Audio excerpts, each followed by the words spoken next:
The threat list stated, "I hope your father dies soon, suffering as your mother watches in horror for hours on end." A second one, a correspondence between the subject and an EPA employee. OIG investigators found that the following post tweeted, which states, "Pruitt, I'm going to find you and put a bullet between your eyes. Don't think I'm joking. I'm planning this." Those are just two examples of what the Inspector General. Can I see the letter, please, and see which who it was issued by? We all have. You could submit that to the record. That would be great, because we all receive death threats on our Facebook page. We all do. Thank you, Mr. Chair. And that's what I was referring to, Ranking Member McCollum, this morning in my testimony. But I'm quoting. You said the Inspector General himself has noted threats. So. Well, that's what I was just reading for you. And we will look at exactly who that was issued from. The other thing that I'd like to clear up was the lease with your with where you were staying. This morning you said that everything had been approved by ethics. Is it not true that the ethics check was done after the lease was signed? And it is not also true that the ethics attorney at the EPA said she had not been given the full picture, that when she signed off on the ethics ruling about your condo, and she said, and I quote that individual, "Advice that's given by ethics official is only as good as the information that is provided." Was the ethics review done after the lease was signed? There were actually two, and I did say this morning they were done afterwards, but there were actually two ethics reviews, and I think you're referring to Justine Few with respect to her comments, but there was a second one, more fulsome, more complete, where there were actually comparables of similar arrangements where they looked at the numbers. Thank you. I don't want to waste all my time on your ethical lapses. Mr. Chair, I would like to ask a question. I'm very disturbed by your efforts to undermine the integrity of the EPA's science programs. You're aware of all the drastic cuts, the cuts to the advisory boards, how the advisory boards have been changed to favor industry. Currently, the EPA bases its regulations on well-established peer review research that track the public health of patients over decades. One of them is this groundbreaking 6-page study from the New England Journal and the Harvard School of Public Health. They show a strong link between air pollution, mortality risk, leading the EPA to regulate fine particulate matter. So scientists have collected this information. They have pledged to keep patients' names and personal information confidential. That's the way that medical research moves forward. Do you think it's appropriate, with what you're looking to do, to ask Americans to give up their personal health information for public consumption? Would you be willing to share your family's health information? I think perhaps there's a misunderstanding in the sense that we're not requiring that. Actually, we're protecting that. The changes that we've made this week, it's a proposed rule where we're saying that third-party science that we use in support of rulemaking cannot just provide us the conclusions. It has to provide the methodology and data that supports those conclusions to ensure transparency. Under the APA, as you're aware, Ranking Member McCollum, individuals have the opportunity to receive a proposed rule and then to review it to make comments. If they cannot look at the data and the methodology and how conclusions were drawn, their ability to provide informed comments is actually prevented. Reclaiming my time, Mr. Chair, I'd like to put the New England Journal of Medicine in the report to point out how Without objection. How you can collect how they go about collecting medical data without putting individual public medical records at risk. Thank you, Mr. Chair. And may I, Mr. Chairman? Just to be clear, in this proposed rule, confidential business information as well as personal information would be redacted and protected with respect to the transparency that we're requiring. That's actually in the proposal. Mr. Chair, not to belabor the point, but if you're from a small rural town, you can be identified. All of us who've worked on public health care records know that. We work on that. I worked on privacy issues and when it comes to health care at the state of Minnesota for years serving there. Thank you, Mr. Chair. Thank you, gentlelady. I know one thing, we're very good at redacting things around here. So Mr. Simpson. Thank you. And I'm going to mention this, but I happen to agree with what you've been doing recently with making available the studies and so forth that created science, because I can tell you for years what I've heard from whether it's organizations, individuals, associations, whatever, come in and say, EPA came up with this rule. We have no idea how they came up with this rule. We don't know what science they used. We don't know how it was done. Our science doesn't show the same thing. And the basis of science is that if you do something and come to a conclusion, I ought to be able to look at how it was done and the factors that were used and so forth and be able to come up to the same conclusion. Then you've got science. But right now, nobody knows how the EPA comes up with a lot of the information that they come up with. So I applaud the transparency that you're trying to create there, as long as we can maintain that privacy of people's medical records and those other things that ought to be kept confidential. So I just wanted to throw that in there. Let me ask you a couple of questions on your budget, actually, since this is a budget hearing. One of the concerns I have, one of the things this committee has tried to do, we've actually reduced the EPA's budget over the years, and one of the things we've tried to do to the extent possible is protect STAG grants. Very important programs for state and local communities, Indian tribes, in addressing wastewater and clean drinking water standards. We have, several years ago when I chaired this committee, the backlog of maintenance was like $700 billion. I think it's gone over $1 trillion now of backlog maintenance. We appropriated $3.56 billion last year for STAG grants. The budget request is $2.9, or about $600 billion less. How do you plan to address the backlog of maintenance to address the clean drinking water standards? Well, if I may, I want to commend Congress, obviously, for the omnibus that was passed recently, providing clarity on our budget.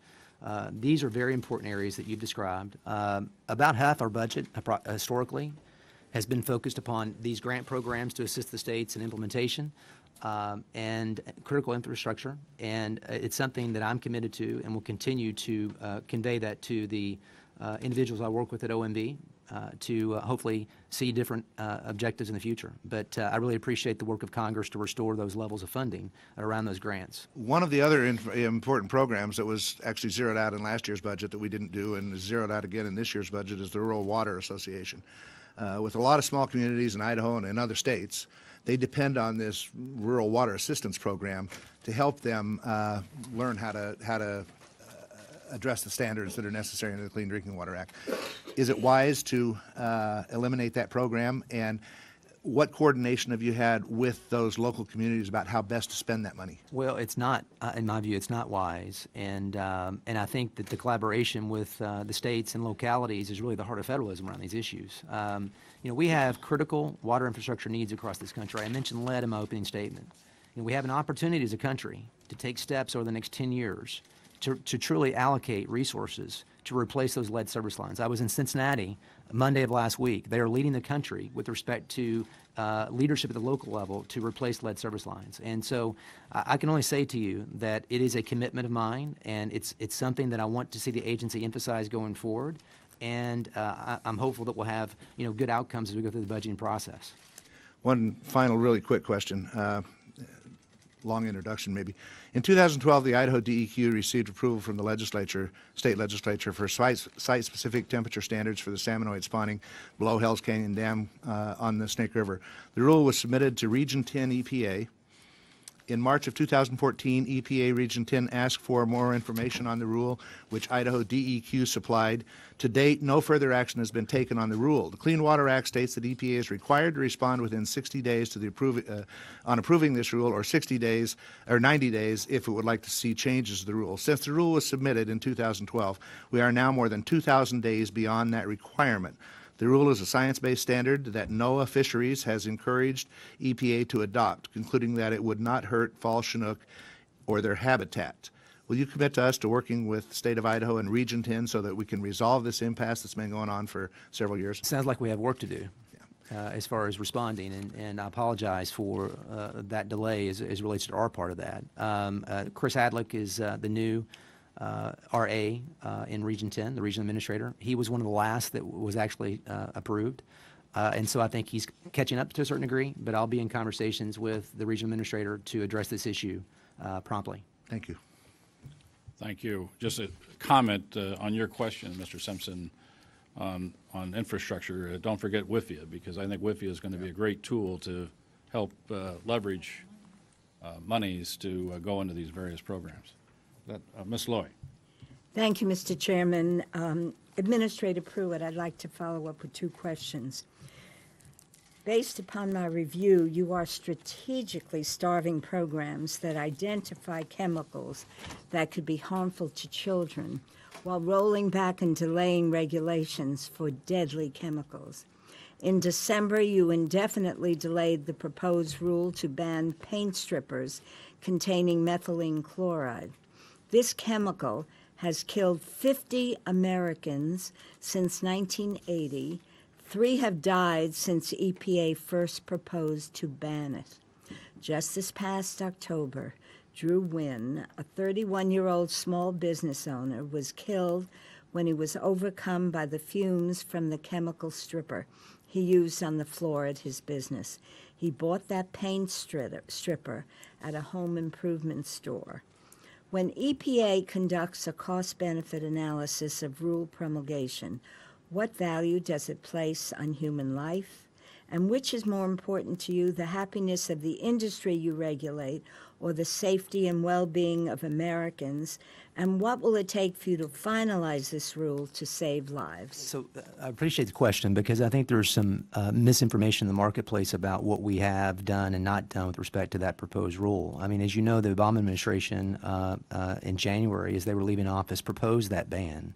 And we've actually submitted that into for comment and have received comments, and we're reviewing those comments now. There's been no decision to deny that ban. I mean, that's something that's under consideration presently. So it may very well, it's actually one of the solvents that make up the list of 10 priorities under TSCA. So I take this issue very seriously. We are working on the obviously the prioritization of that, but also there will be a decision on the ban, and there hasn't been a decision yet.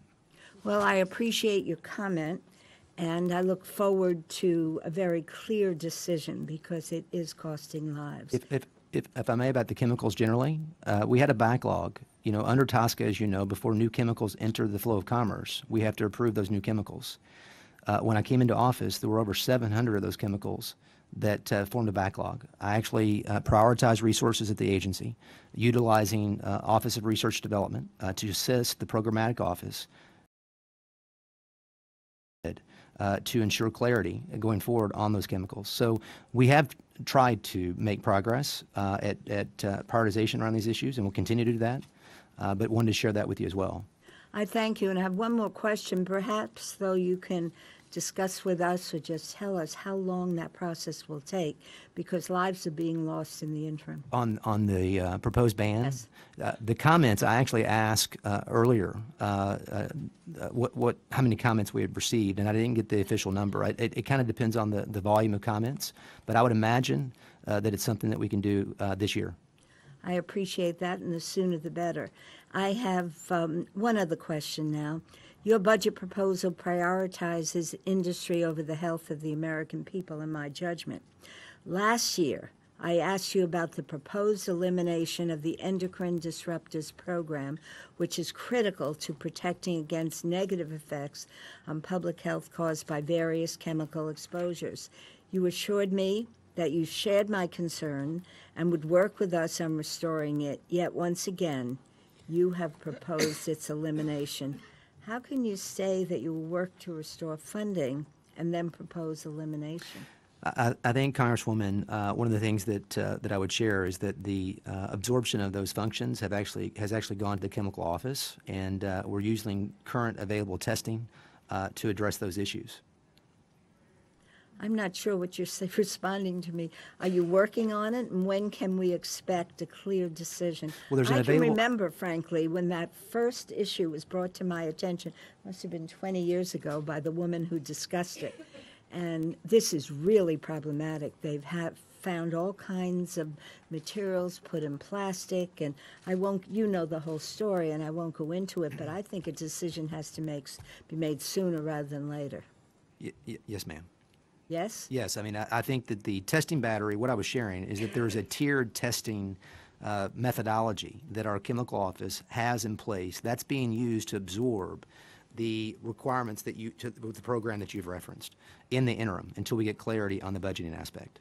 I'd be most appreciative because this is an issue I've been following for more than 25 years, and I would appreciate it if you would give me a timeline, tell me what's happening, and as soon as possible, I'm hoping coming to the right decision. With respect to the funding or what is happening in the interim until the funding is addressed? Both. Okay, we'll do both of those things. Thank you. Thank you. Thank you. Mr. Cole. Thank you very much, Mr. Chairman. My friend, good to see you again. Sorry it's been a long day, but as this committee knows, I've known the administrator for over 20 years, and I have high confidence in his personal integrity and ability. And certainly, if a mistake was made, I'm sure it'll be acknowledged and corrected because I've seen you do it over and over again in the course of a long and very distinguished career of service. I want to move quickly because there's some things I want to get at. I want to first thank you and the President for getting us out of the Paris Climate Accord. I mean, Congress never approved that because it would not have gotten the votes in either house.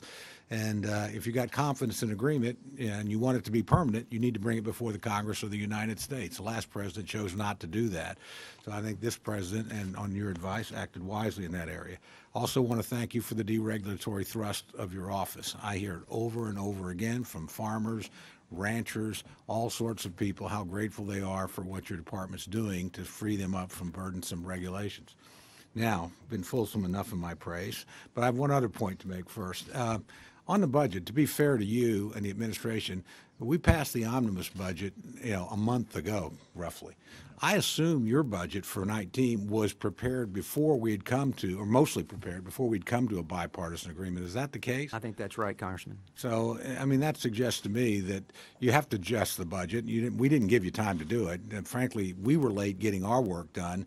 And I've seen this in agency after agency. They're sort of caught with budgets that were prepared before Congress agreed to higher spending levels. And so this is a pretty common sight in every one of the subcommittees right now. The other thing I'd say, and I wouldn't put you on the spot on this, but I've never met anybody that got to fully prepare their own budget. Usually it has to go to the OMB. One of our former colleagues named Mr. Mulvaney operates that. He was a pretty famous budget cutter here. So I expect you to, as always, to defend the president's budget. That's your obligation as his appointee. But you don't always get to make those final calls. And I'm not going to press you on it, but the budget you submitted probably didn't come back exactly as you submitted it. No, there's always an active dialogue there. I appreciate your comments. Okay.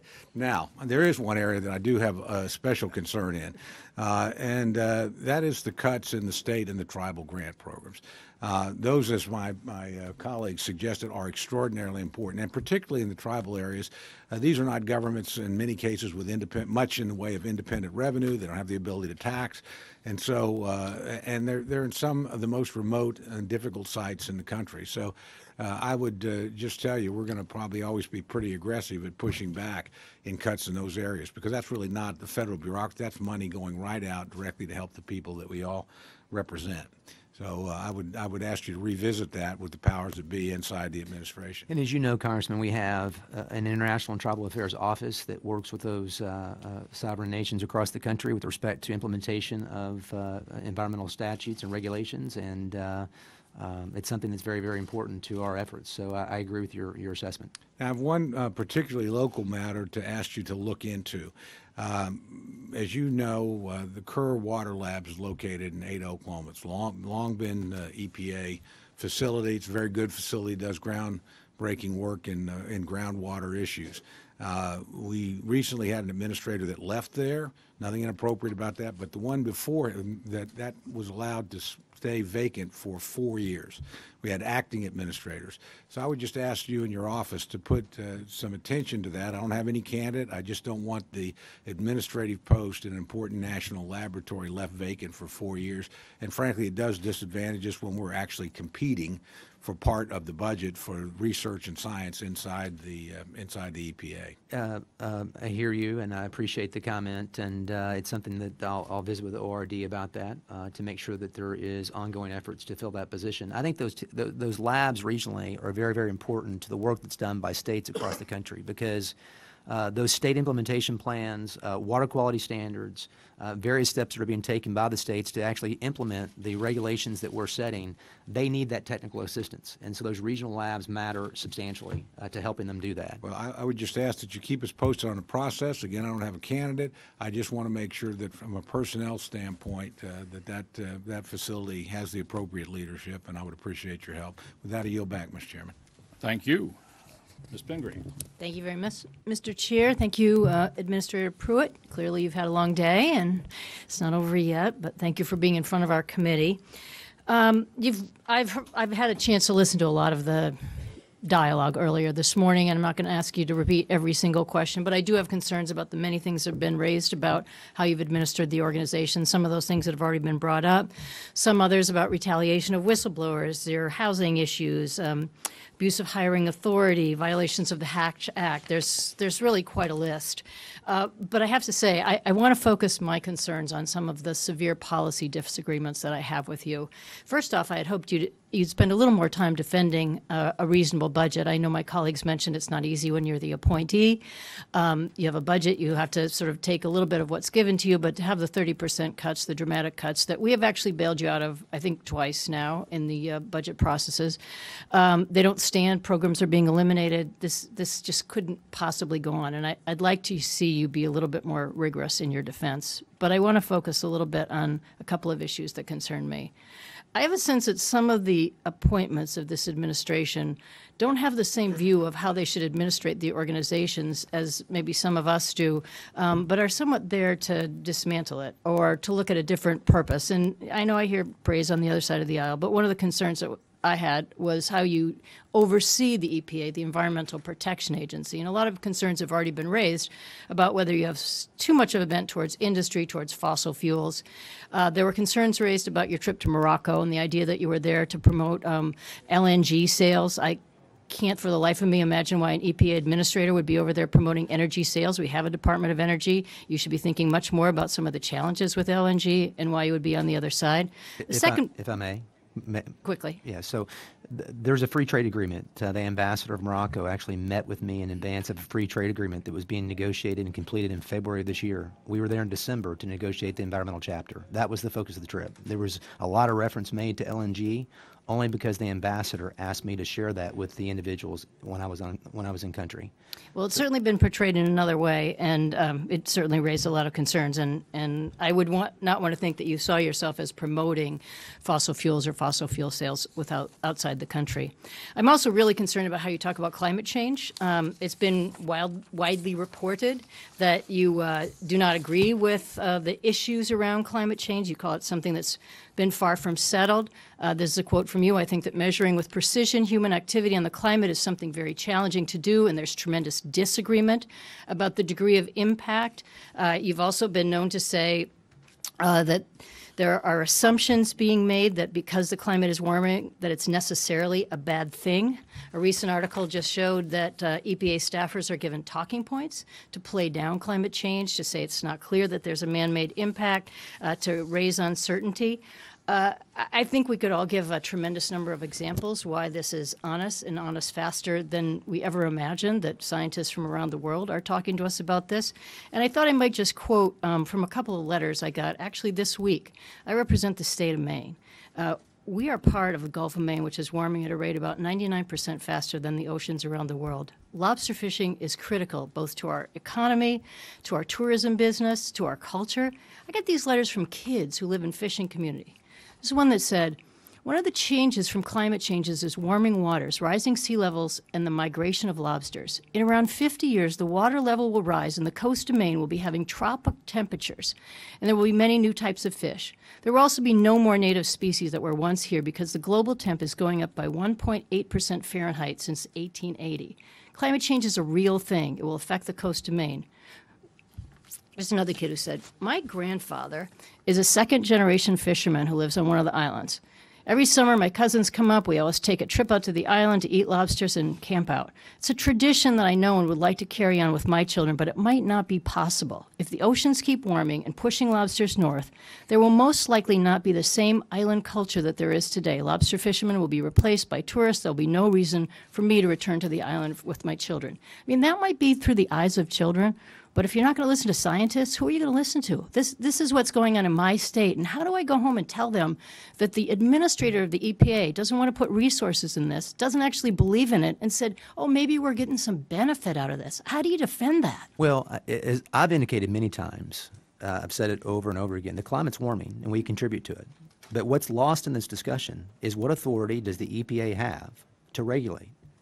The Clean Air Act was with all last due amended respect, in- I mean, we're going to talk about a lot of things, CAFE standard, clean power rule. There's a lot of things that you're rolling back actively that I think would have a huge impact if you would stay on the other side. So there were two efforts made by the previous administration to regulate CO2, and both of them were struck down by the courts.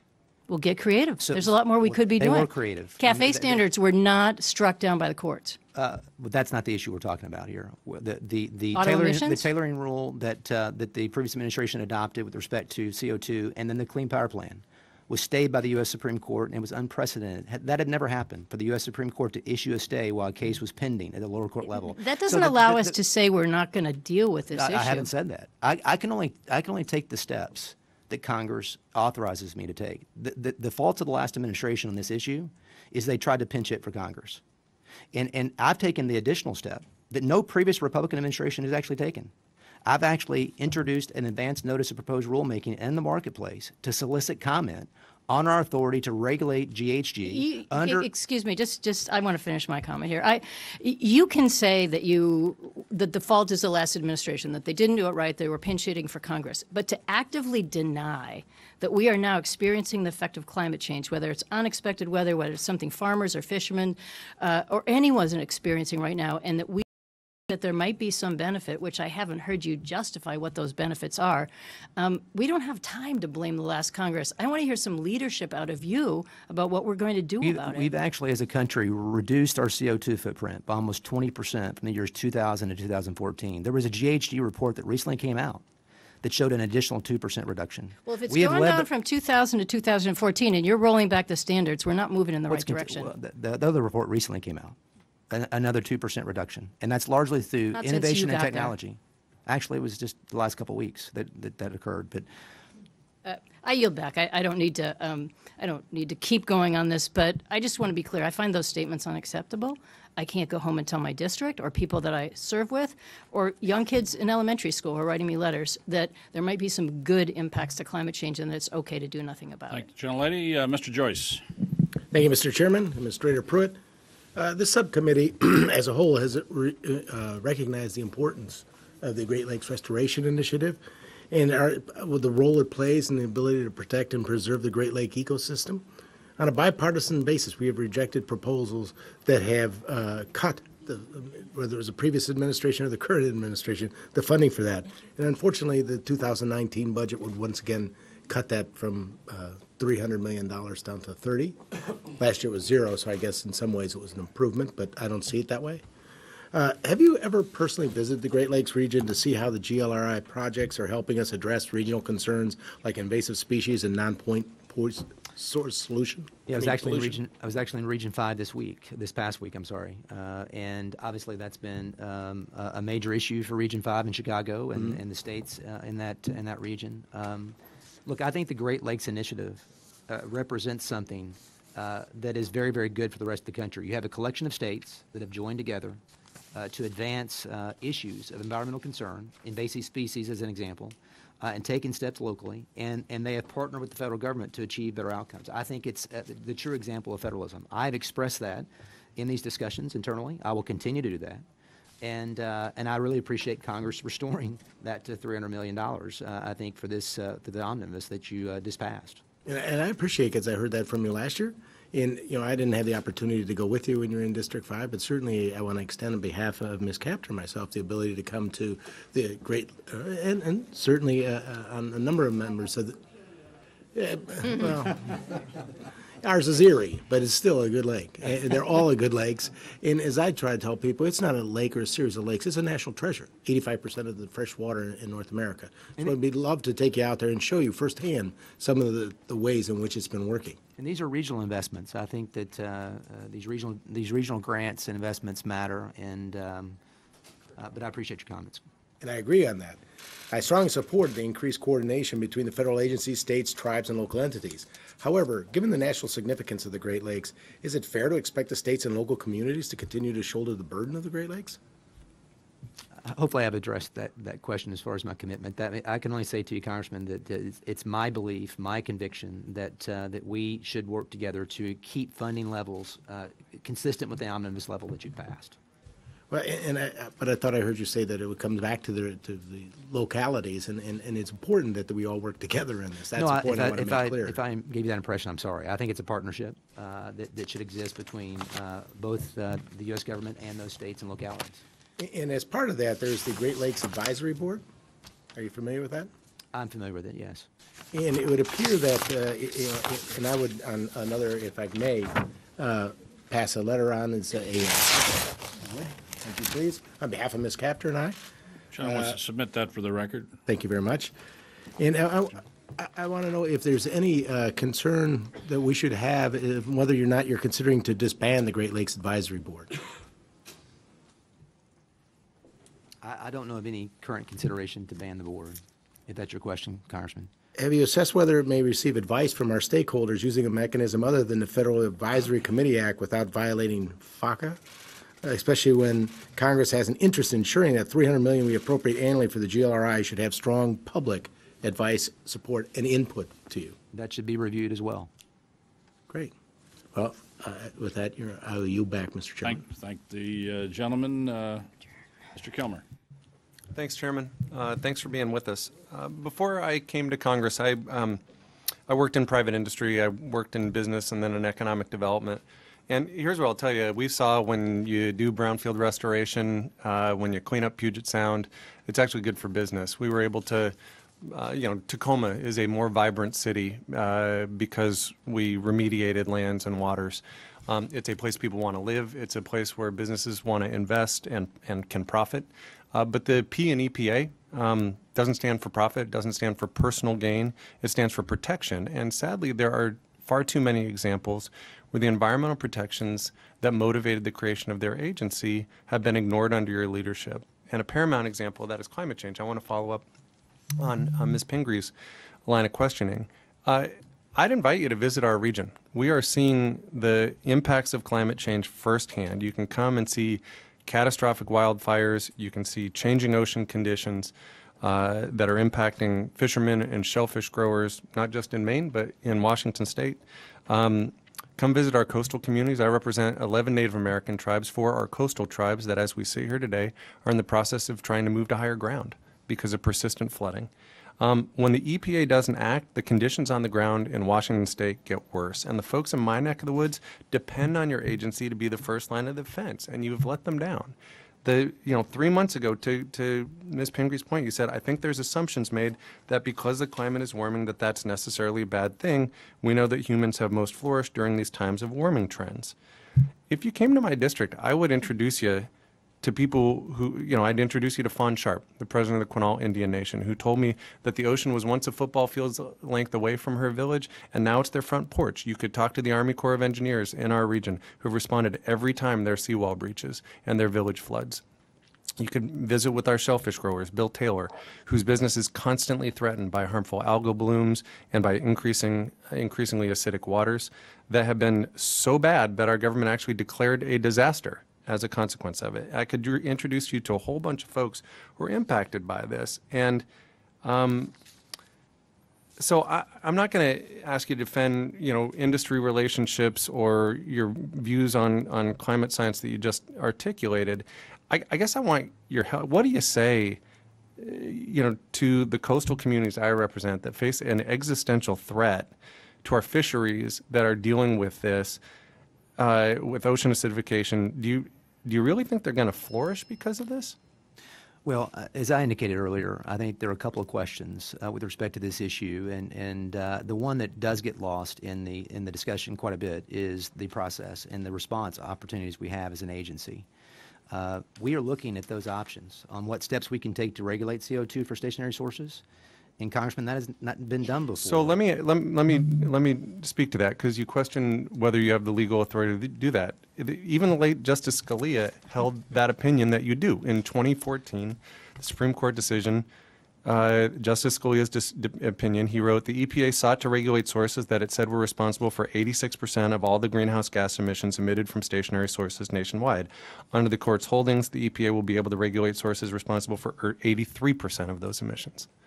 And we are considering that as we speak. We have an advance notice of proposed rulemaking in the marketplace, soliciting comment on regulating stationary sources for greenhouse gases. That's in the marketplace today. And I know my colleagues touched on this, but I also, in light of the challenges in these communities, what do you say to a poor tribal community that's trying to move? I visited a Head Start facility in La Push, Washington, at the Quileute tribe, that they're trying to move to higher ground because of the impacts of sea level rise, and they're struggling to find $1. And they're seeing this issue get worse when it's ignored in this town. How do you explain? Spend tens of thousands of dollars on travel and thousands of dollars on soundproofing. They don't have the luxury of spending thousands of dollars on soundproofing. They can't even spend thousands of dollars on waterproofing when they're getting washed out. I think we've taken, that we actually, the no discharge zone, that's very important to you. We actually granted that no discharge zone, and I think that provided environmental benefits to your community. Superfund actions. We are taking a host of actions that I think benefit those local communities with respect to environmental protection. And this issue that we're talking about here, we are evaluating our authority to address that going forward. I'm at my 5 minutes. Thank you, Chairman. I yield back. Thank you. Next, Mr. Amodei. Thanks, Mr. Chairman. Good afternoon, Mr. Administrator. I want to start with a few things. I know it's kind of thin ice to be talking about the Sooner State and stuff like that, but I do want to correct one thing that was said earlier by a member of this committee when he was referring to about your budget, and he said, we were a little late in getting our work done. With all due respect, we weren't. Those folks on the north end of the building were. I would just like the record to reflect that. I stand corrected, and I'm grateful for you pointing it out. That's good enough, then. I'll stop there on that one. I appreciate it. And then the only other one, I guess the other thing I want to say as a lead-in is on behalf of the other 40-some-odd states who have, I guess, modest and humble lakes instead of Great Lakes, thank you for your consideration you do in those lakes also. No offense to the people from Ohio or the Superior. I want to talk with you a little bit about kind of some meat and potato stuff for the agency, and that is this. It's been my experience that when we have visited your folks in Region 9 in San Francisco, in the prior administration and in this administration, they've been very helpful.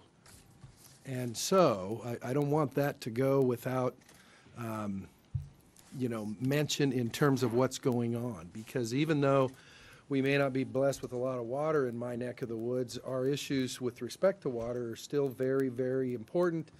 Your agency has done a good job of partnering with the Nevada Division of Environmental Protection, working, together in terms of how your jurisdiction is shared with them and how you folks end up, achieving the goals of maintaining clean water for those of us where predominantly it comes from groundwater systems. So I want to put that on the record and thank you.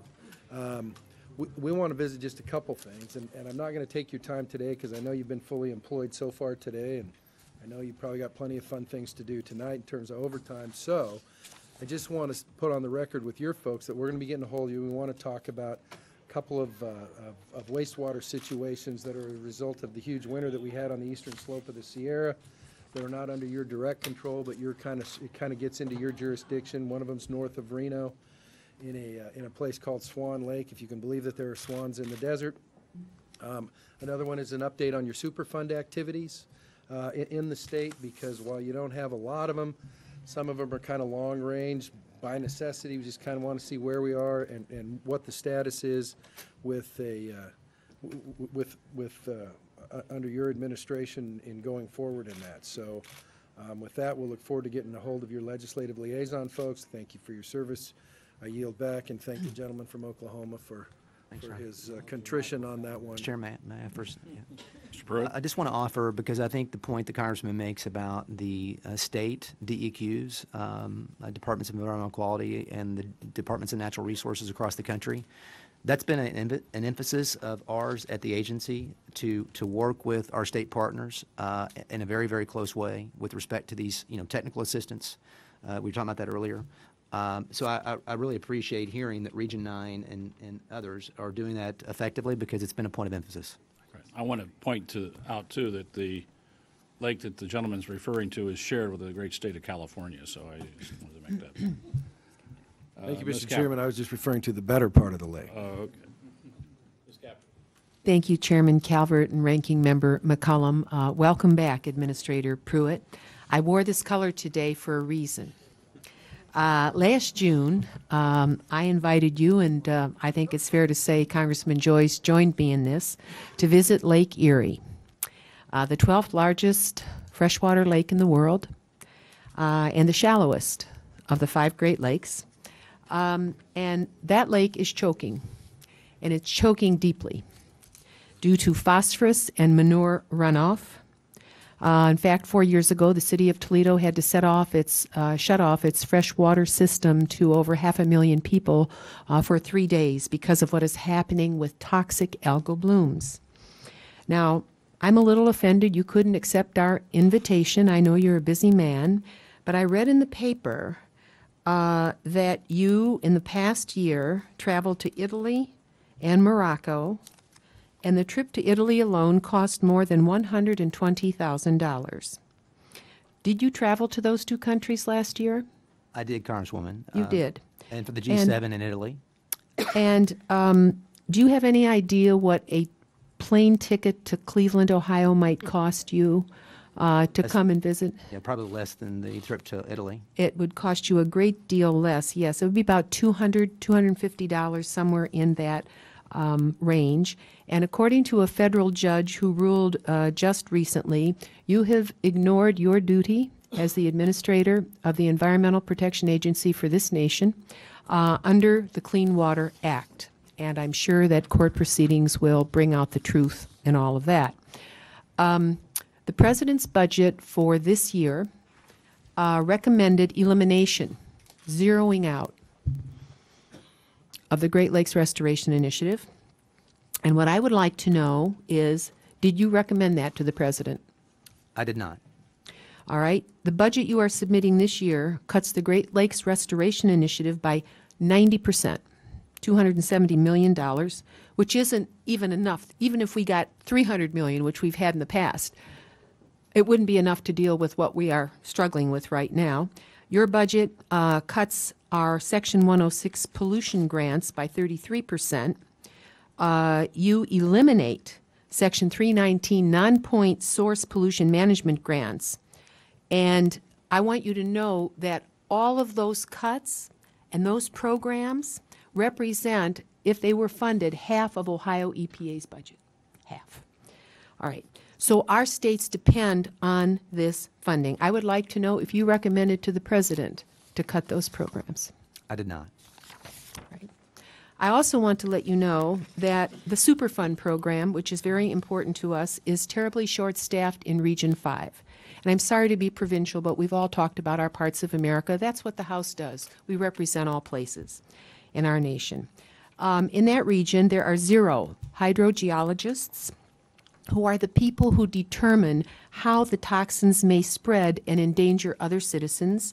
There are 0 civil investigators who find out who is responsible for these billion-dollar messes that we have to clean up, and requires them to fund the cleanup. As we sit here today, just so you know, Region 5 has lost at least 90 employees under your leadership. And there have been only 2 hires that you've made, and they're both political. What I want to know is, do you have any intention, and can you fully commit to fully staffing Region 5, not just for Superfund, but for all of the programs to protect human health and the environment in our fragile region. The good news is that OMB has actually lifted the hiring freeze for Region 5. And so we can act with respect to those deficiencies that you've identified. So what are you going to do for Region 5? Well, the OMB has lifted the hiring freeze for Regions 5 specifically for us to act to address the deficiencies that you've raised. And at what level do you expect you will be able to employ individuals to do the job? Well, with the omnibus, I'm sure that we're going to have more flexibility. All right. Now, do you understand that one of the reasons that the court is questioning your duty under the Clean Water Act is because in terms of cleaning up Lake Erie, we needed to hear from federal EPA because we have various states involved in this, Indiana, Ohio, Michigan, and actually Ontario, Canada. And the EPA sat on the bench, didn't do a thing. I don't know if you're referring to, Congresswoman, the water quality standards that Ohio has submitted. We've been very diligent in responding to Ohio. In fact, we've asked for them the data from the state of Ohio about those issues. You dragged your feet on declaring impaired status. National EPA set aside our entire marine community, a $7 billion industry, terribly worried. This is what it looks like. We invite you out. I invite you out this year. I'll drive you myself if you don't like airplanes, but apparently you fly. This is for us, this is a life and death issue. And I just don't see that EPA is serious. I'm old enough around when we passed Earth Day. I remember Gaylord Nelson. I remember America becoming conscious in the last quarter of the 20th century that we have to live in communion with the earth or we all will die. It's pretty clear. Our grandmother said to me in 1952, I was merely 6 years old, and she was an immigrant, but she was close to the land, and she said, America will pay a great price for this. And she pointed at our river, the same river that's sick today. She said, the people here don't understand what they're doing. She couldn't even speak English. But she knew what it was to live in communion with the earth. And to have this kind of ignorance by the EPA, I consider at this point in our history to be un-American. I need your help. We need the help of the government of the United States to protect our people, to protect their economic activity, to protect their human health. And I expect more than cursory answers in this committee. And I'll look forward to your letter of reply to questions I'm submitting to the record. Thank you. Gentlelady, and rest assured the Great Lakes will be addressed in our appropriation, as it always is. Mr. Jenkins. Thank you, Mr. Chairman. Mr. Administrator, thank you for being here. In your remarks, you talked about restoring confidence. Let me tell you about the people of West Virginia. I don't use the word necessarily confidence. I say hope. And this administration and your work and your agency is restoring hope into the people of West Virginia. Last administration devastated us economically. The regulatory overreach put almost 1/2 of all our coal mining jobs, coal miners out of work and on the unemployment line. We want to talk passionately about the environment and protecting what we have. Let me tell you about protecting the livelihoods of people of West Virginia, people who lost their homes, their cars, their life, literally, as a result of the heavy overreach that decimated our state and its people.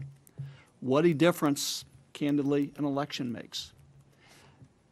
The fact that one candidate called the people of West Virginia deplorable, one candidate that callously stood up and said her policies would put a lot of coal miners out of work, after we had just gone through 7 years of being economically devastated. If you don't like the message, too often people attack the messenger. I'm not apologizing for any of the actions that you've taken with regard to secure communications or travel. Those are issues you're going to have to respond to, and you're going to have to be held accountable for, and you're going to have to address. But I do applaud you for being pointed and saying you respect the rule of law. And it was a powerful comment made a little bit ago when a member here said, get creative. That's exactly what the prior administration did. Gina McCarthy sat as far from me to you as we are today. I challenged her to come to West Virginia. I asked her, had she ever been, and she said no. It is not your job to be creative, to advance an agenda. I think it's your job to respect the rule of law. If folks don't like what the law says, then we need to change the law. It is not your responsibility to get creative. We've had enough of that. And it's amazing to me what a difference a year makes, 2 years makes. Because it was Gina McCarthy sitting here just feet from me when the EPA had been found by the Inspector General of having violated anti-lobbying laws by using social media to promote their WOTUS program. And I could go through the litany, the failure to share information, the documentation that backed up the rules that they were advancing. The litany of misdeeds, inappropriate actions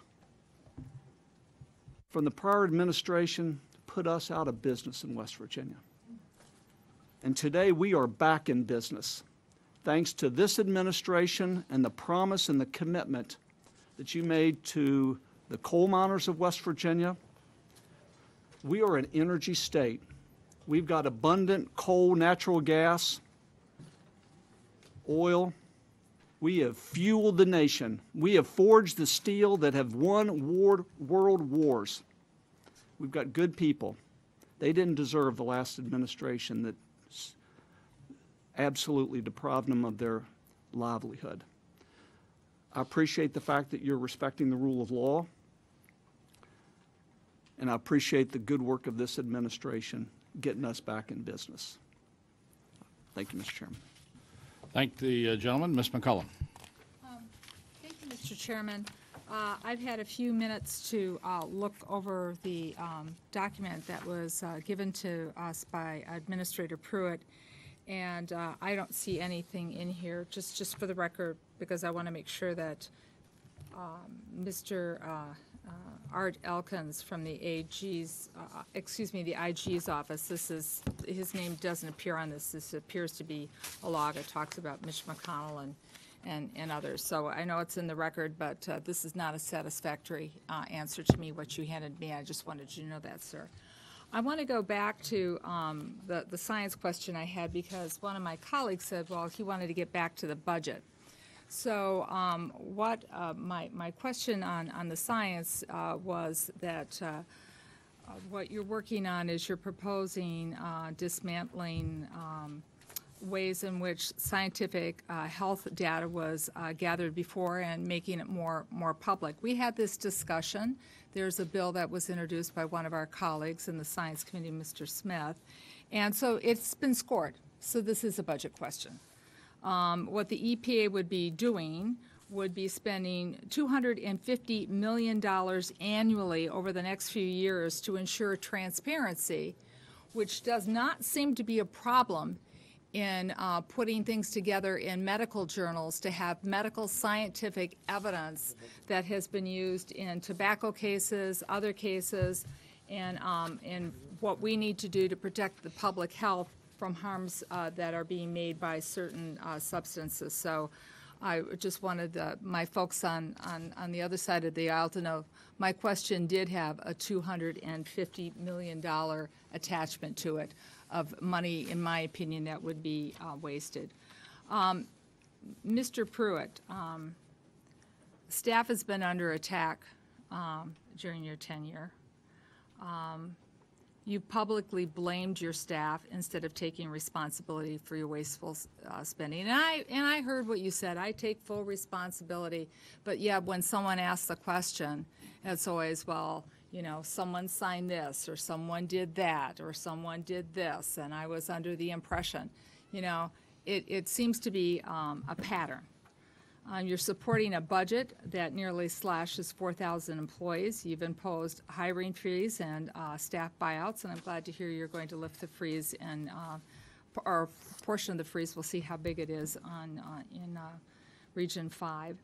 My colleagues on the Energy and Commerce Committee spent much of the morning chronicling your numerous ethical transgressions, including reports that you reassigned several employees in retaliation for voicing their concerns about spending and management of the agency. In fact, some of them are gone. So I would just like to hear from you, because this is out in the public. I have to say that when you don't have the confidence of the public and the people that you directly have to report to, and I've lost all confidence in the way that you handled some of the questions and the way that you said you took responsibility and then, in fact, deflected the responsibility. How do you think these ethics scandals are affecting employee morale? How are you going to overcome your reputation so staff do not fear retaliation? Because there's documented retaliation as far as I'm concerned. How do you expect the scientific or the technical recommendations from independent, peer-reviewed scientists that have been used for decades by Republicans and Democrats across the board, both presidents and people in Congress? When somebody speaks out against your agenda, they appear to be retaliated against, removed from a board, or just deflected. So what are you going to do to regain not only the trust of your staff, but you've lost my trust? I would say to you unequivocally, I know of no instance, I'm not aware of any instance that any employment action has been taken against someone for any advice or counsel they've given with respect to spending. I'm not aware of any instance of that. Is Mr. Shemilisky still in your employment? I'm not aware of any instance in that regard. Is Mr. Shemilisky still working for the EPA? It's my understanding he is not. He is not. He resigned, I think, late last year. He resigned. And he resigned because he actually kind of publicly has gone on the record with a Mr. Jackson and a Mr. Reed and a Mr. Allen a couple of times pointing out to you directly about your spending.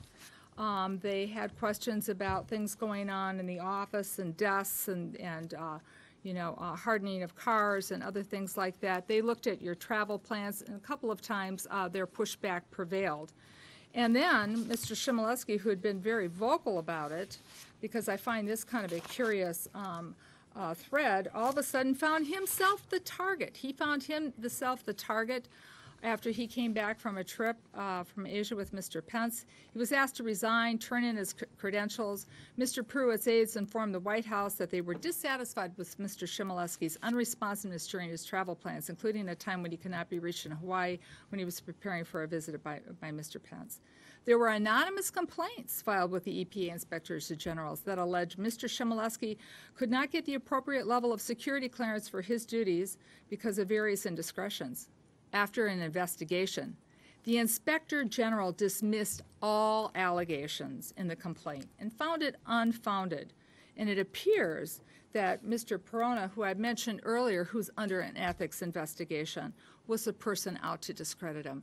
Does Mr. Shemilisky, is he deserving of an apology? How do you tell other employees that if they speak up, they speak out, that the same thing won't happen to them? I can only say to you what I said earlier, which is I'm not aware of any instance that actions have been taken from employment status with respect to those issues. I do want to address the science issue because, again, I think that to characterize this as somehow being selective in the kind of science that's going to be used at the agency is just simply not reflective of the decision we've made. This is a proposal that affects all science, irrespective of the source. I think this committee, some members of this committee would probably be upset if the API issued some sort of findings with respect to methane, but didn't provide methodology and data to the agency to support rulemaking, and we didn't publish that as part of our decision-making. So this is... Mr. Chair, I'm reclaiming my time. I've been through this with the tobacco industry. I've been through this with Monsanto and other things in the ag industry. I think I have a good handle on what's going on. And you had an opportunity today to come here and say you were going to support peer-reviewed science that's been used for decades. You had an opportunity to say you were taking full responsibility for any ethical lapses that you had. And you had an opportunity to explain why everything, the ozone and the methane rule that you took to court, it was sloppy work. The court rejected it. And you didn't, you kind of not answered that directly. So I just really feel, and I've held back on doing this as some of my other colleagues have, but I think I'm going to say it clearly and straight to you because I think you deserve that. But Mr. Pruitt, I think it's time that you resign. Thank you. I'll take my time now. Thank you. I'd like to talk to you, Administrator, about clean air. Obviously, I'm from California. Clean air remains a critically important to me and to my constituents in California. Not only was California the first state to start regulating air quality when the Clean Air Act was written, California already had pollution rules in place. I think we talked about that before. Because of this, in writing the Clean Air Act of 1970, California was provided a unique authority to write its own rules and set its own standards. Earlier this month, the administration took steps to reconsider and likely roll back standards set by the previous administration related to emissions for cars and light trucks for model years 2022 to 2025. As part of this reevaluation, you mentioned that you would also be re-examining California's waiver and the ability to set stricter standards for vehicle emissions. While the California waiver was not currently under review at the time of this hearing last year, when I asked you about plans to continue the waiver in the future, you noted it's important that we recognize the role of the states in achieving good air quality standards and that it's something we are committed to in the agency. As an advocate for states' rights, I think it's important to note that in my home state, transportation accounts for about 50% of California's greenhouse gas pollution, about 80% of its smog and other air pollutants. These standards play an important role in curbing air pollution, improving air quality for my constituents. So my question is, Administrator, do you plan to continue the Clean Air Act preemption waiver that the agency granted to California? Yeah, we're actually, Mr. Chairman, in active discussions with CARB in California, Mary Nichols and others. We've sent staff to discuss the MTE as well as the impending potential or proposed rule with respect to the CAFE standards. It's my hope and it's my commitment to you to work very diligently to try to find an answer with California and the 10 or so states that follow their lead, because it is very important, as best we can, is to have a national standard. We have a role to play, and so does California, and that collaboration is important. We're committed to it. We dedicate our resources to it, and we'll continue to work through the process to try to achieve commonality and an answer for both California and those states and our agencies. It's the history of this. As you know, President Reagan was very much involved in maintaining the waiver in the state of California. Certainly our former chairman and colleague, Jerry Lewis, who wrote a lot of the Clean Air Standard laws in the state of California when he was in the state assembly before he came to Congress. And of course, my colleagues on the Democratic side of the aisle in California, we were the most, we still have 8 out of the top 10 most polluted areas in the United States because of our population and geographical reasons and other reasons. But we appreciate your attention to this problem. I just wanted to make sure that you understood my position. We're working hard to with California to try to find an answer. Okay, thank you. Ms. Pingree.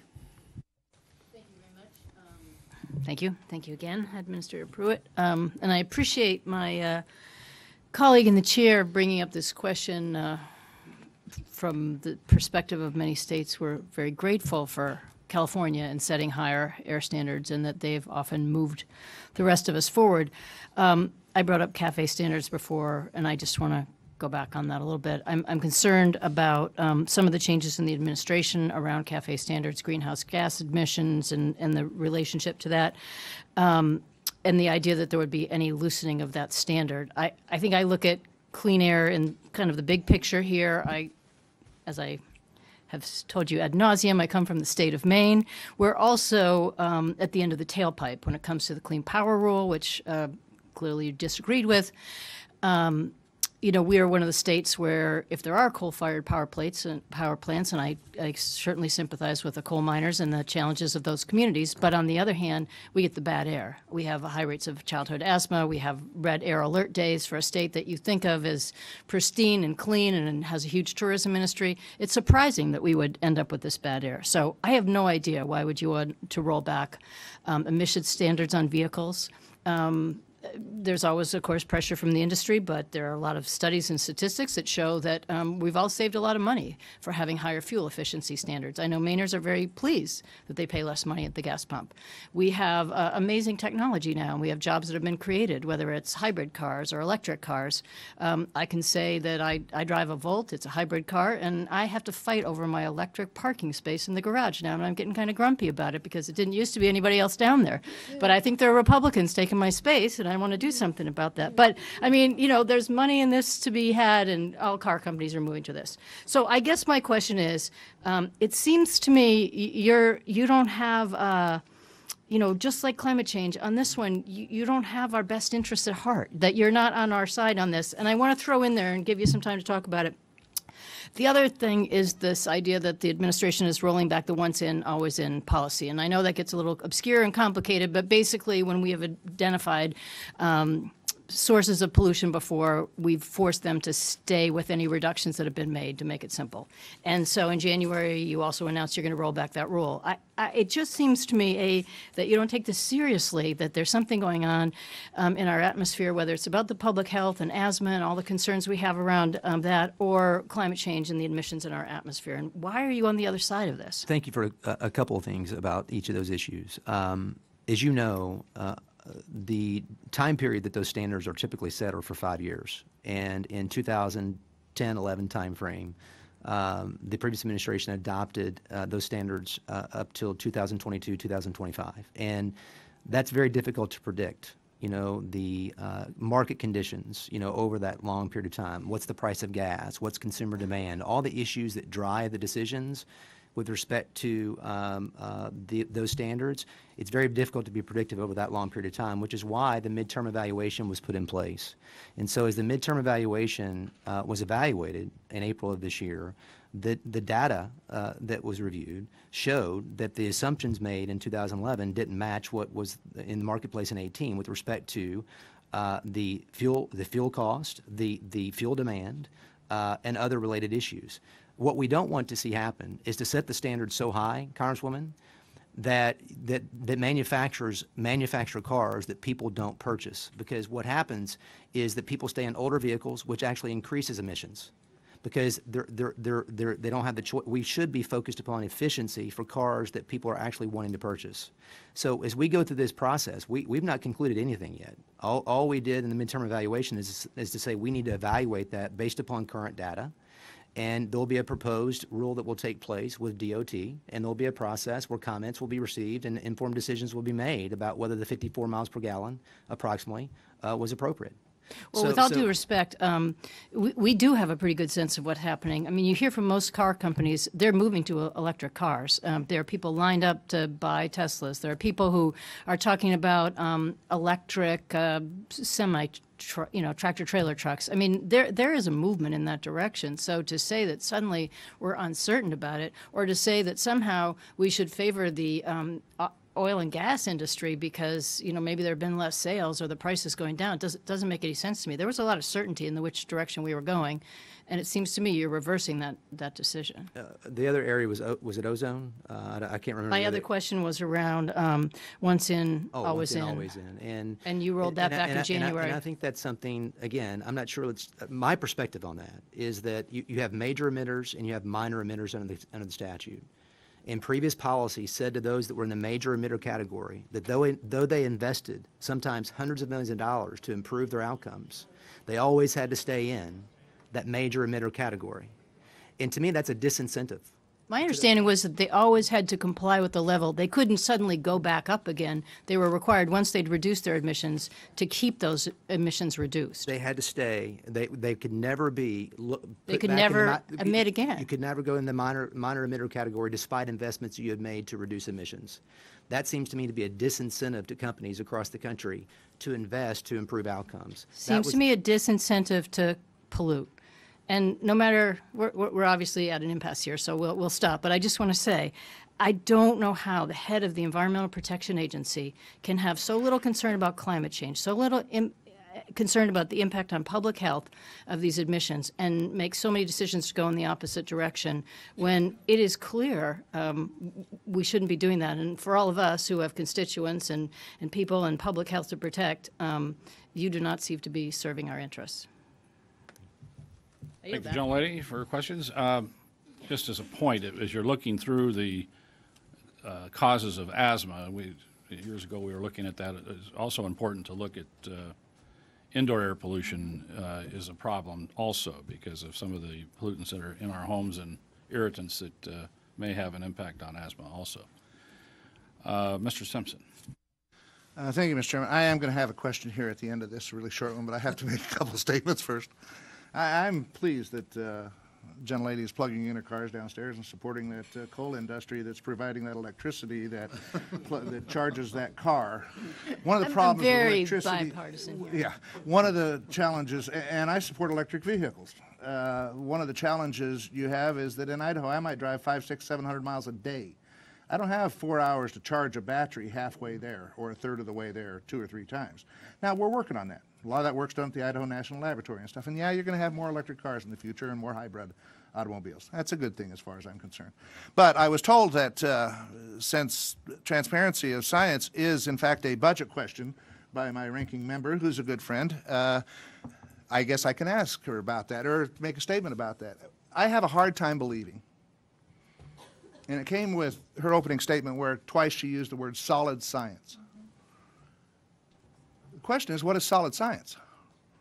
If you don't have the transparency behind it to determine whether it was created in a fashion that makes it solid science.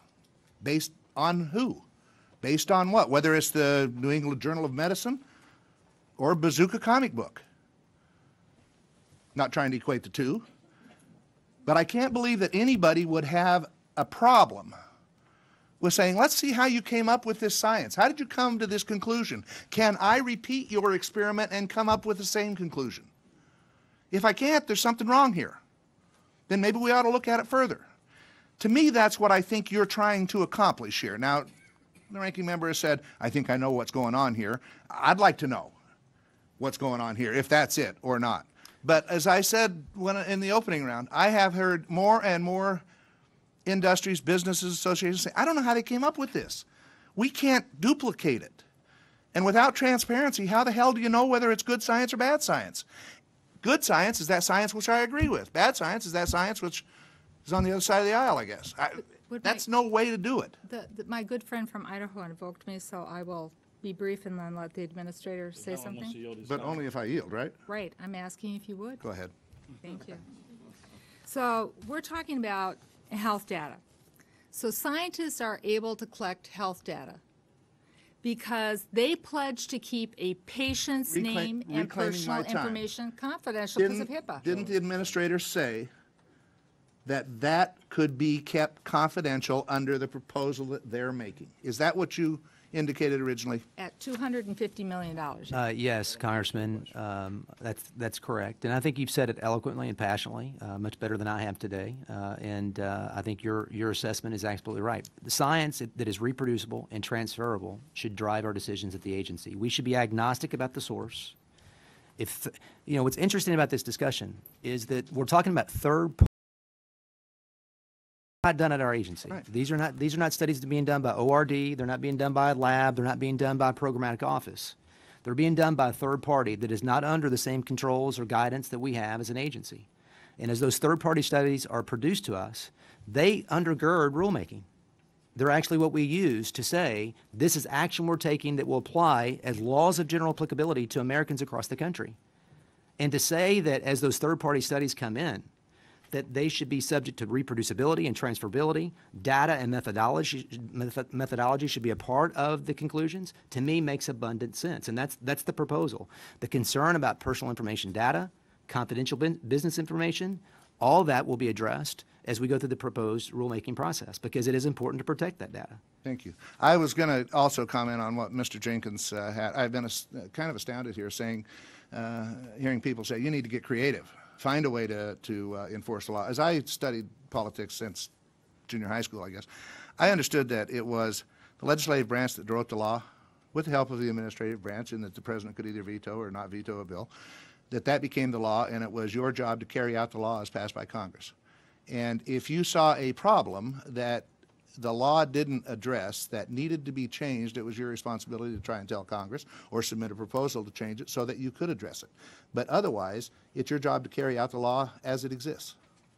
That's correct, and there are certain areas within the statute. In fact, we've talked about these, like new source review. I mean, I think there needs to be clarity in the statutes with respect to, background levels and exceptional events and, different things that affect the ozone determinations.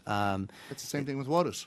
Exactly. So there's work to be done there, and I think that the executive branch should be working with the legislative branch to provide that kind of clarity so that we know what our job is. One quick question, Mr. Chairman. The report language in the F-18 omnibus appropriation legislation noted progress is being made by the agency to implement the critically important recommendations made by the National Academy of Science in their 2011 and 2014 reports on IRIS. It also expressed support to ensure that IRIS programs focused its work on the near-term regulatory needs of the EPA program offices. Can you describe how you will make sure that IRIS program reflects the priority needs of the program offices, and what is the prioritization process, and how will the public be informed? Well, I am aware of the language that you refer, and we're actually in the process of funding the IRIS at prior year enacted levels. Is the steps we're taking. Okay. Thank you, Mr. Kilmer. Thanks, Chairman. It's alleged that the head of your security detail helped direct your agency to pay his business partner to conduct a bug sweep. Do you think it's ethical for a public servant to hire a firm he has interest in to do government business? No, and that's under review. Did you know about it? I was not aware of that at all. So you do now. Do you intend to take any action? Well, it's under review by the Inspector General and the agency. Let me just add, it seems today like your security team has made a lot of decisions that you now disagree with or have concerns with. Is anybody being held accountable? Well, what I referred to, Congressman, earlier is the assessments made by the security does impact, obviously, travel and those kinds of issues. And I did take steps to change that early this year, I'm sorry, with respect to the first class travel back to coach. And that was something I felt was right to do. Your job, and I think you heard this from my colleagues as well, is to protect our constituents. They need help to protect their homes from rising sea levels. Last year I asked you about that. You sat in that chair and you said, that's a good idea. We're just short on the money to do something about it. Last year and this year again, your budget had exactly $0 to protect Puget Sound, which you said was a good idea last year, and you said we just don't have the money. We had to make some tough choices. And it seems like you've spent a lot of money on trips and security and soundproofing. EPA stands for Environmental Protection Agency, not Executive Protection Agency. So why are you spending money on executive protection but not environmental protection? The security decisions that have been made at the agency are made by law enforcement personnel, and I have heeded their counsel. And the reason I've heeded their counsel is I have a responsibility to do so. Now, I have made decisions, as I just mentioned one, with respect to how we travel. But on the issue, as far as the funding for Puget Sound, that is something the omnibus obviously addressed. And I've shared with you that we will continue to communicate the importance of that, as with the Great Lakes Initiative, with my partners at OMB. That is something we engage in active discussions. We've engaged in pass-back communications, both last year and around budget discussions going forward. And I will continue to advocate for these regional programs that matter to the environment of the Puget Sound and other areas that you've raised today. I hope they're listening. I want to ask you about your Office of Research and Development Laboratories. EPA sent more than 40 employees notices that they're being reassigned to other parts of the country, or else they will be separated from federal service. The omnibus contained very clear instruction which requires agencies funded by this act to submit reorganization proposals for committee review prior to their implementation. It specifies, and I'm just quoting, reprogramming guidelines apply to proposed reorganizations, workforce restructure, reshaping, or transfer of functions presented in the budget justifications, or bureau-wide downsizing, especially those of significant national or regional importance, and include closures, consolidations, and relocations of offices, facilities, and laboratories presented in the budget justifications. So my questions are, will you be submitting a programming request to the committee? And can you commit to us that one will be provided? Well, I've made a comment earlier that I think those labs across the country are extremely important at helping our state partners and local partners do their job. And some of the recommendations that have actually been made, if not all, actually occurred in the Obama administration. And I am reconsidering those lab closures at this point, and may not make any changes there at all. If there are changes, I will submit them to Congress.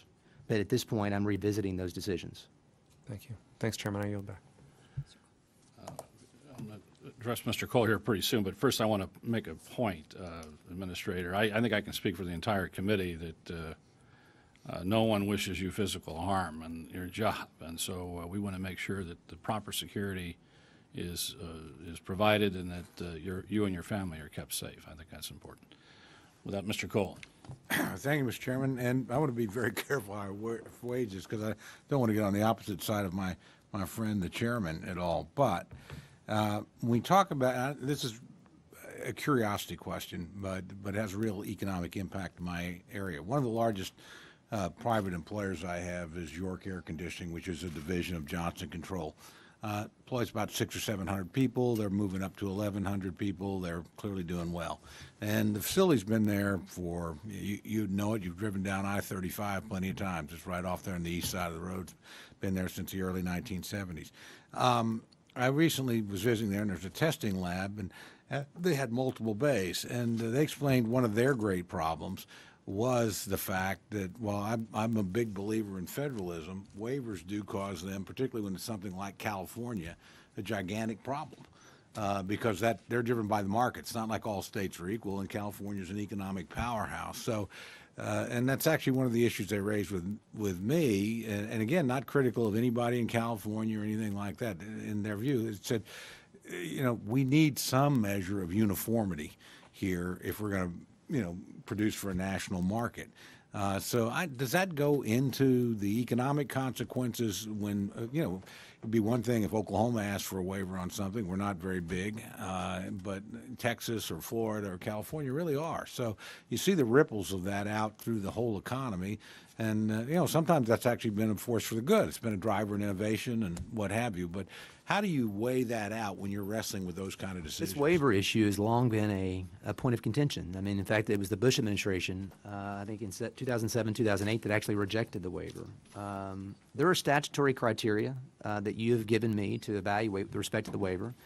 I think you're speaking more to a practical issue, Congressman, as Congressman Calley did earlier. I think it's very important that as we do our work at the EPA, that we do it in collaboration and partnership with the state, all states across the country. And we have a job to do, and we seek to work with California and others to do that job. But what I have said, and I think Congresswoman Pingree said earlier, we can't have one state dictating to the rest of the country, and I have said that. And I think it's almost like having a diplomacy effort in some respects, a State Department internal to the EPA to work through these issues. So all I can tell you is we've dedicated staff. The head of my air office, Bill Wareham, has spent substantial time in California working directly with Ms. Nichols. And that will continue, and I'm hopeful and optimistic that we'll be able to have a decision that will benefit the entire country, take into consideration California, obviously, and their role, and achieve good outcomes. And again, I don't mean to be critical of anybody here, and I actually brought up the issue just to show some of the complexities you have to wrestle with in these issues, because it's clear all states are equal under the Constitution, but they're not equal in terms of their economic impact or significance or how they can affect the market. Nothing wrong with that; it's just the way it is. But sometimes you're not in a very good position to satisfy people at both sides of this debate. It's certainly yield, Chairman. I think one of the reasons why California has had a waiver that's particular to the state is just the LA Basin in itself. The LA Basin has significant geographic issues that traps emissions in an area where 26 million people reside. It's the most concentrated large area in the United States, and so that's one of the reasons why it's been important for us to help regulate our own area. And may I? I think, like on ozone, this issue is particularly important to the West Coast because of international transport of pollution from Asia. I mean, we have made tremendous progress as a country reducing our levels with respect to ozone, but a lot of the challenges we have with non-attainment occur because of transported pollution from international sources. There are efforts that I've been engaged in with respect to Mr. Lighthouser and some discussions. I mean, 85% of the pollution and non-attainment in El Paso, as an example, is caused by issues south of the border. So we domestically are impacted by decisions that are being made internationally, and we must use all efforts to achieve better outcomes there. And this is one of those issues, particularly for your state. Well, again, we're claiming our time. Again, I respect my friend, and I understand you're going to have something different with the conditions that he's talking about and living with than we might have on the plains. I just glad to know there's a process that you work this through and try to come to an equitable decision, because it does have real consequences economically. One other quick question. In our part of the world, my part of the world, and much of this plains state, aquifer levels have been going down for a long time. It's a real problem for us. Obviously, it's a problem agriculturally. It's a problem in terms of long-term water supply in that area. Could you give me some sort of overview of whether or not you're focusing on aquifer recharging? Where does that rank in the priorities within the department? Well, I think that ORD has been very involved in that, and I think working with the states to address that. I mean, as you know, Congressman, Utah, the second most dry state in the country, is different than Minnesota with respect to the issues that we're faced on water. And so I think what's important. Our aquifers are disappearing too. USGS is helping us. Well, not just with respect to aquifers. I think what's important is that our office work with state partners to determine priorities, and we're in fact doing that. Well, I appreciate that. I just wanted to flag it because, again, it's a hugely important problem for the future of our state. With that, Mr. Chairman, I yield back my time. Gentlemen, Ms. Kaptur. Be interesting to witness that personally, Congressman Cole. Be interesting to have you make a presentation to us about Oklahoma. You probably don't have that much time. Administrator Pruitt, thank you for your endurance here today. On a previous round of questioning, I got into details with you on Region 5 staffing, and you stated that the hiring freeze had been lifted. But if that's so, why are no job openings listed?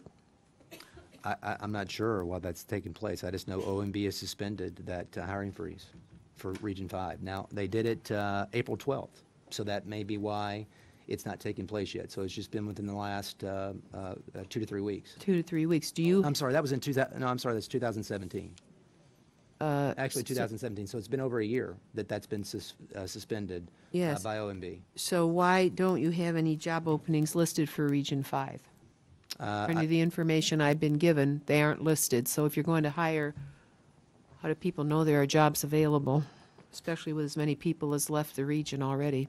Well, I'll check into that and provide the Great. information. I thank you very much for that. My next question really revolves around toxic algal blooms. One thing I would say to you with respect to those decisions is we didn't get a Region 5 region administrator until recently. And so it could have delayed, obviously, an assessment of those deficiencies. But Yes, anyway. it took an inordinate amount of time.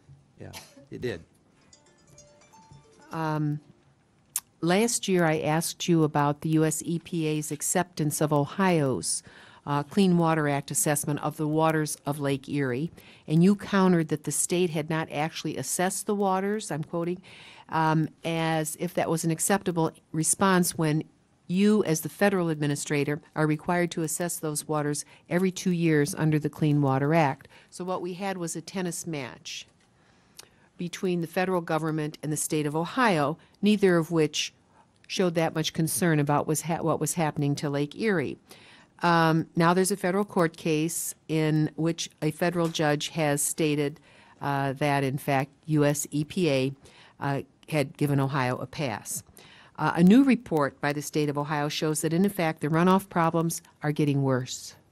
And this is despite millions of dollars of voluntary efforts to try to deal with the largest watershed in the entire Great Lakes. If we get it right here, we can get it right everywhere, but we can't get it right here yet. And the days are ticking. All people concerned in this feel that we as a country will miss the reduction target of 20% reduction of phosphorus by 2020. And that's not that far away. So my question really is, what steps, practical steps, can you take on an expedited basis to reach the 40% reduction goal that was set by international treaty agreement with the nation of Canada by 2025? If I could first, it is the state's responsibility to submit water quality standards to our agency. The issue with Ohio is that they were saying they could not or would not.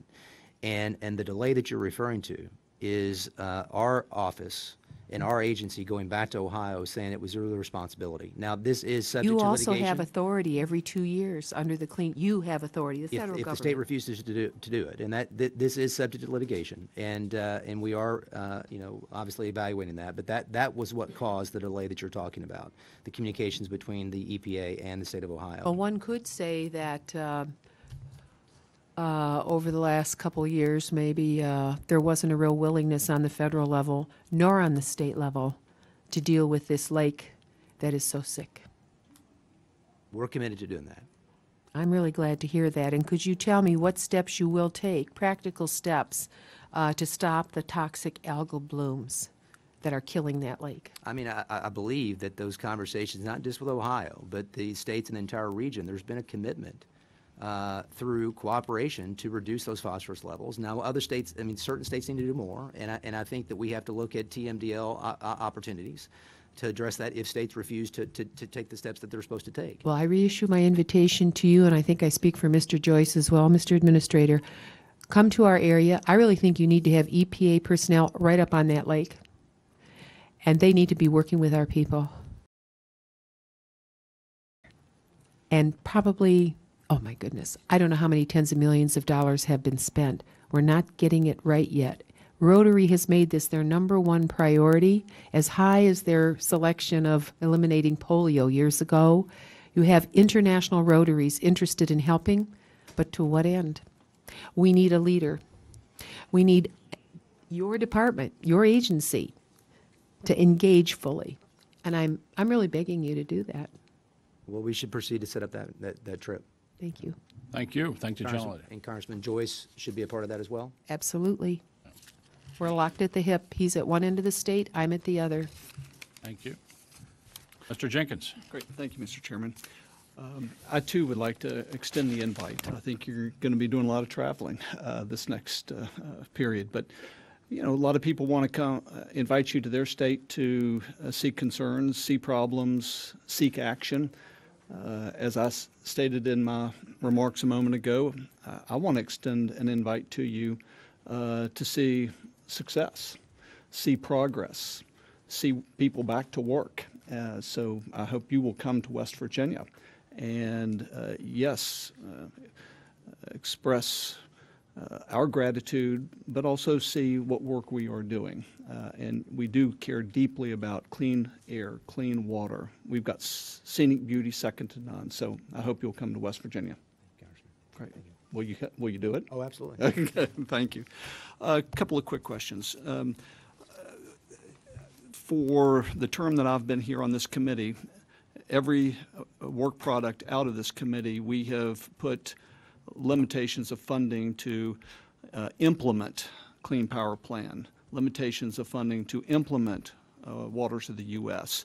Obviously, Democratic opposition to that or no action in the Senate. And my question to you is, give me a status of Clean Power Plan, Waters of the U.S., and the actions you are taking to reverse the implementations of those. What are you able to do? Do you have the resources in order to wind those down back to within the parameters of the statutory authority that we talked about under Clean Air and Clean Water Act earlier? Can you give me a status check, a report on those? With respect to WOTUS, there are actually two rules in the marketplace presently. One is a proposed withdrawal of the 2015 definition, to which you refer, and there is also a rule that has been finalized extending the compliance dates with respect to the obligations under that 2015 rule. What is not in the marketplace yet is a proposed replacement of the Waters of the United States rule, and that is anticipated to come out in the month of May and no later than June. And it is my hope that we see clarity and confirmation on all those issues by the end of 2018. So with regard to the proposal to withdraw the definition of navigable waters and the other issues that's already out there, when do we think that would become finalized and we would see a rescission of that Obama era rule? We are actually, as far as the proposal and the replacement, that won't occur until next month or in June. So you would see that potentially being finalized by the end of the year. With respect to the proposed withdrawal, there is some contemplation about doing a supplemental notice that we would send out in the marketplace for a short time, 15 days, to get some additional data on the purposes of the withdrawal. And that's something I'm reviewing now, but that could happen very soon, and then we could finalize that in the near future. But with respect to the Clean Power Plan, as I mentioned earlier, we have obviously the proposed withdrawal that's been discussed, but also an advance notice of proposed rulemaking that's in the marketplace on a potential replacement to the CPP, soliciting comment on our authority under Section 111. So that's the process we're going through. Is there any actions that we need to take budgetarily to give you the full resources to pursue those steps that you've outlined? Not that I'm aware of now, Congressman. Okay. Thank you. Thank you, Mr. Chairman. Thank you, and thank you, Administrator, for your testimony today. I know it's been a long day for you. I appreciate your coming up here to testify. And don't forget about DERA and targeted air share grants. It's important to areas like not just California. I appreciate you being We're here. going to be able to put in questions for the record. Any I have one on advisory certainly panels. additional questions will be submitted to you, Administrator. We would like to have the answers to those to be submitted for the record. Thank you, Mr. Chairman. Yeah. Thank you.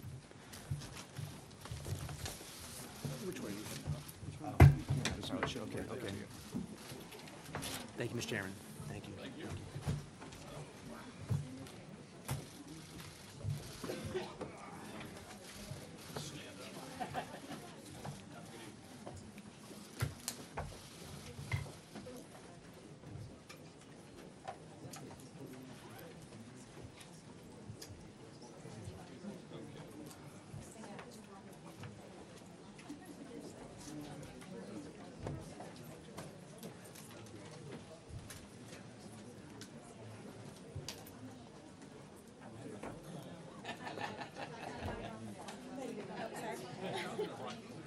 All right, thank you.